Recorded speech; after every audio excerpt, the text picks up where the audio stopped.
नमस्कार दोस्तों। जो औरतें हर रोज नहाती हैं उन्हें यह कथा जरूर सुन लेनी चाहिए तथा जो भी स्त्री पुरुष निर्वस्त्र होकर स्नान करते हैं उन्हें कौन सा पाप लगता है और उनके जीवन में इसका क्या असर पड़ता है।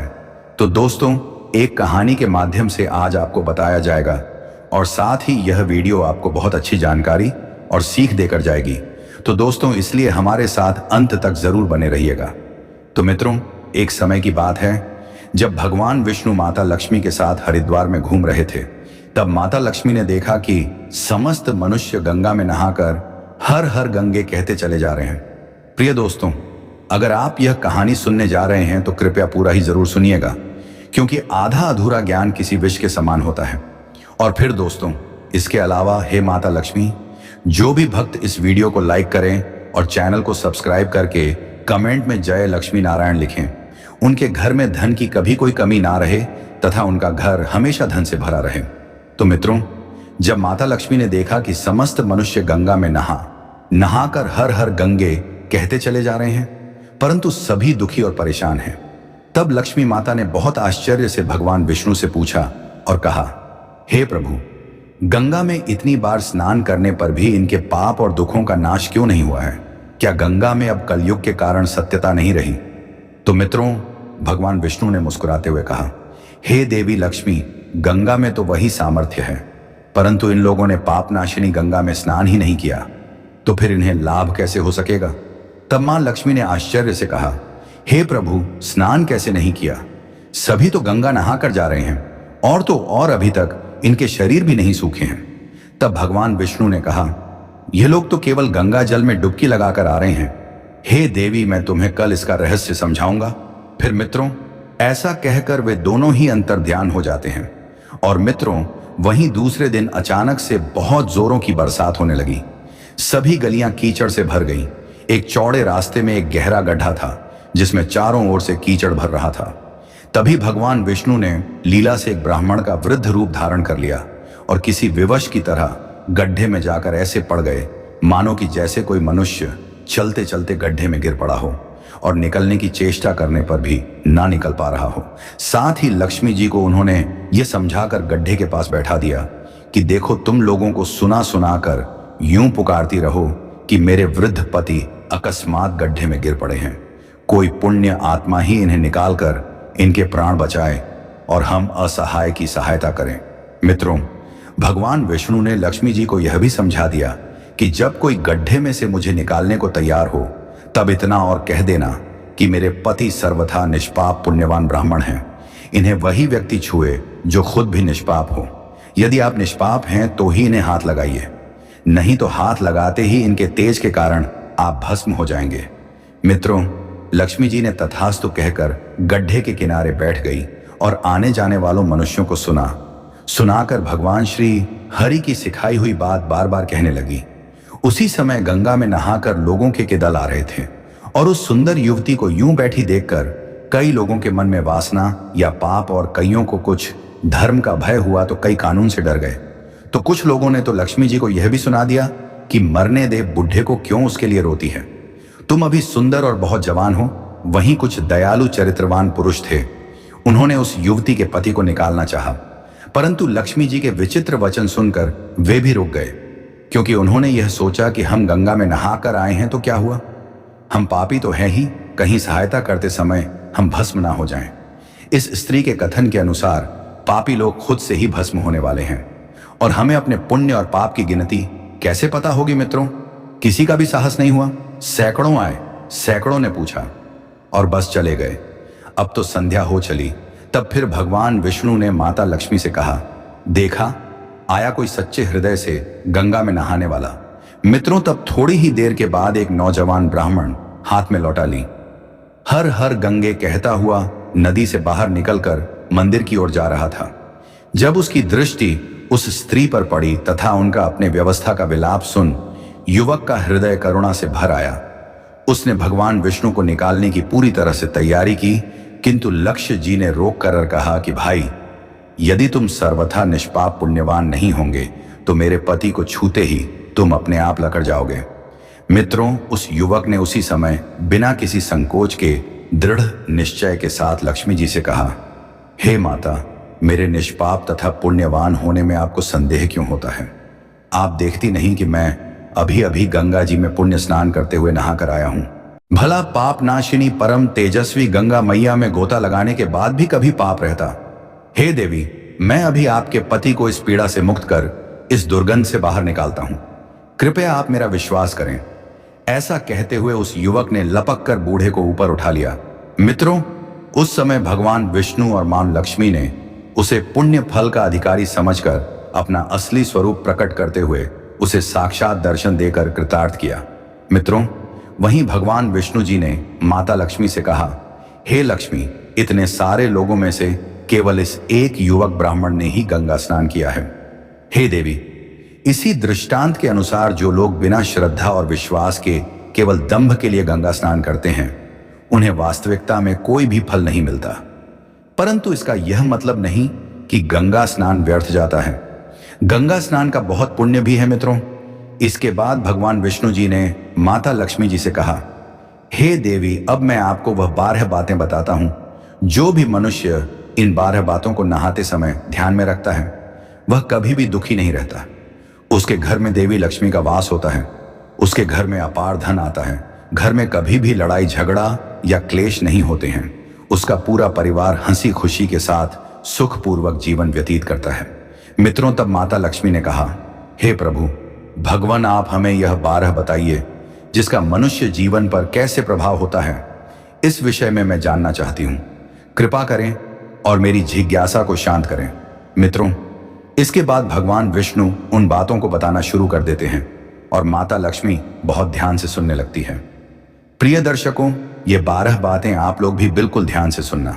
इसके बाद भगवान विष्णु कहते हैं, हे प्रिय, ये 12 बातें बताने के बाद मैं आपको एक बात और बताऊंगा। जो औरतें कपड़े खोलकर स्नान करती हैं, उनके लिए यह बात बहुत ही महत्वपूर्ण है।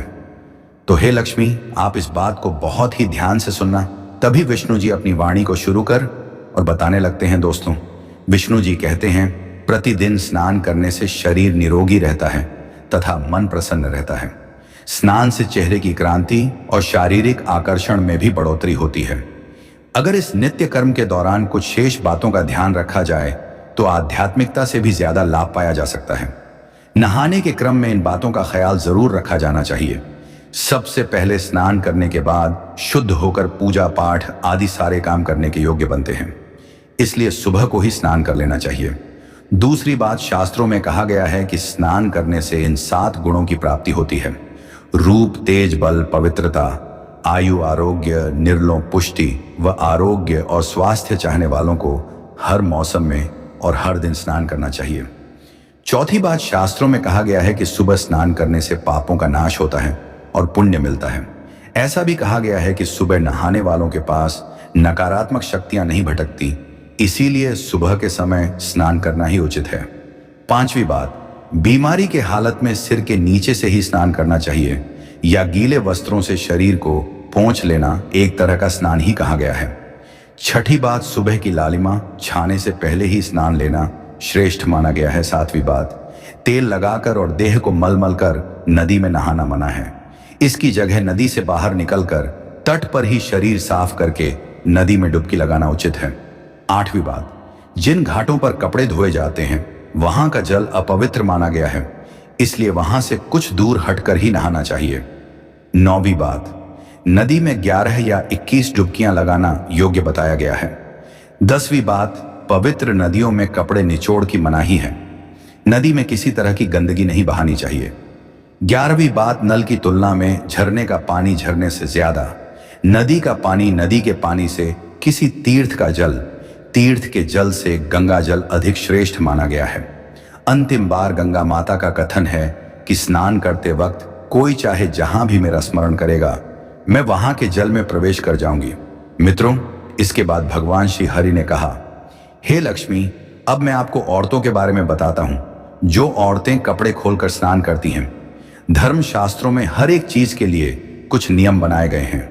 इन नियमों में से स्नान को लेकर कई बातें बताई हैं।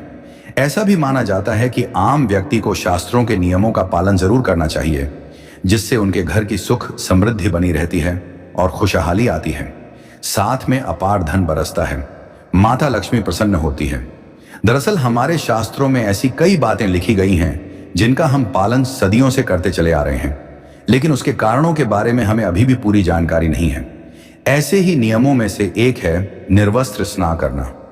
आपने अक्सर घर के बड़े बुजुर्गों को ऐसा कहते सुना होगा कि कभी भी पूरी जानकारी नहीं है कि कभी भी स्नान बिना कपड़ों के यानी निर्वस्त्र नहीं करना चाहिए।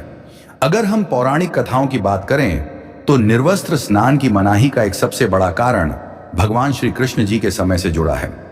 पौराणिक कथाओं के अनुसार एक बार जब गोपिकाएं सरोवर में स्नान कर रही थी और वह निर्वस्त्र थी, उस बाल कृष्ण ने गोपियों के सभी वस्त्र छिपा दिए और गोपियों ने अपने वस्त्र वापस लेने की प्रार्थना की।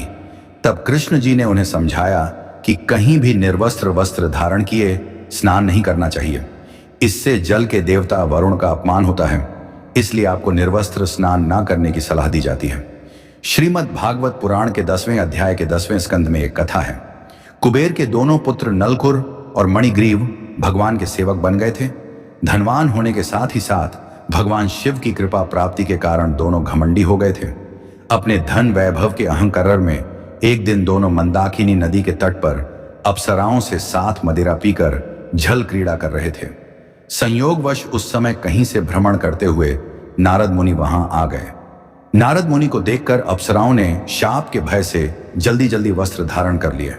अप्सराओं ने हाथ जोड़कर नारद मुनि का अभिवादन किया, लेकिन कुबेर के पुत्रों ने नारद मुनि की ओर ध्यान तक नहीं दिया और निर्वस्त्र छल क्रीड़ा करते रहे। कुबेर के पुत्रों का ऐसा आचरण देखकर नारद मुनि क्रोधित हो गए और उन्हें शाप दे दिया। नारद मुनि ने कहा कि अहंकार के कारण तुम दोनों का व्यवहार जड़ के समान हो गया है, इसलिए तुम लोग वृक्ष बन जाओ। 100 वर्षों के बाद जब भगवान श्री कृष्ण का अवतार होगा तो वह तुम्हें शाप मुक्त करेंगे। नारद मुनि के शाप नलकुर और मणिग्रीव अर्जुन वृक्ष बन गए। इन दोनों वृक्षों के बीच से निकल गए, लेकिन ओखली बीच में अटक गई। श्री कृष्ण ने कुछ जोर लगाया तो दोनों वृक्ष भूमि से उखड़ गए और उनकी जगह 2 युवक प्रकट हो गए। शाप मुक्त होकर नलकभर और मणिगी अपने स्थान को लौट गए। मित्रों, अगर आप नहाते समय सोचते हैं कि बंद कमरे में कोई आपको नहीं देख रहा है तो यह बिल्कुल गलत है, क्योंकि ईश्वर आपको हर स्थान पर देखते हैं। और यदि आप निर्वस्त्र होकर स्नान कर रहे हैं तो यह मुख्य रूप से जल के देवता वरुण का अपमान करने जैसा होता है। निर्वस्त्र स्नान से आपको पाप लग सकता है और आर्थिक एवं शारीरिक नुकसान पहुंच सकते हैं। यदि आप निर्वस्त्र स्नान करते हैं तो आपके शरीर में नकारात्मक ऊर्जा प्रवेश करती है और आपकी मानसिकता भी नकारात्मक हो सकती है। इसीलिए हमेशा आपको यही सलाह दी जाती है कि आप नहाते समय कोई एक कपड़ा जरूर धारण करें, लेकिन बिना कपड़ों के स्नान ना करें, तभी आपके लिए बेहतर होगा। मित्रों, निर्वस्त्र स्नान से शरीर की सकारात्मक ऊर्जा शरीर से बाहर निकल सकती है और इसका प्रभाव आपके शरीर के साथ साथ आपके मन मस्तिष्क में भी होता है। वहीं दूसरी ओर गरुड़ पुराण के अनुसार जब आप स्नान करते हैं तब आपके पितर यानी मृत पूर्वज आपके आसपास ही मौजूद होते हैं। यदि आप निर्वस्त्र स्नान करते हैं तो आपको पितृदोष लग सकता है। ऐसे स्नान करने से आपके पितरों को तृप्ति नहीं मिलती है और यह घर में पितृदोष का कारण बन सकता है और वे केवल वस्त्रों से गिरने वाले जल को ग्रहण करते हैं जिनसे उनकी तृप्ति होती है। निर्वस्त्र स्नान करने से पितृ अतिरिक्त नाराज होते हैं, जिससे व्यक्ति का तेज बल, धन और सुख नष्ट होता है। इसलिए कभी भी निर्वस्त्र होकर स्नान नहीं करना चाहिए। मित्रों, पुराणों के अनुसार नहाने वाला पानी पूर्वजों के हिस्से में जाता है और निर्वस्त्र होकर नहाने से इसे पितरों के समक्ष बिना कपड़ों के नहाना माना जाता है। शास्त्रों में ऐसी मान्यता है कि यदि कोई निर्वस्त्र स्नान करता है तो माता लक्ष्मी उससे रूठ जाती है। इससे आपकी कुंडली में धन हानि के योग्य बन सकते हैं और आपकी आर्थिक स्थिति खराब हो सकती है। इन्हीं कारणों से आपको निर्वस्त्र स्नान न करने की सलाह दी जाती है और शास्त्रों में भी इस बात की मनाही ही है।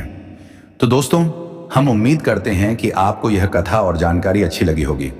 कमेंट में जय श्री लक्ष्मी नारायण जरूर लिखें। आप सभी का धन्यवाद। दोस्तों, मिलते हैं अगली नई कहानी की वीडियो में।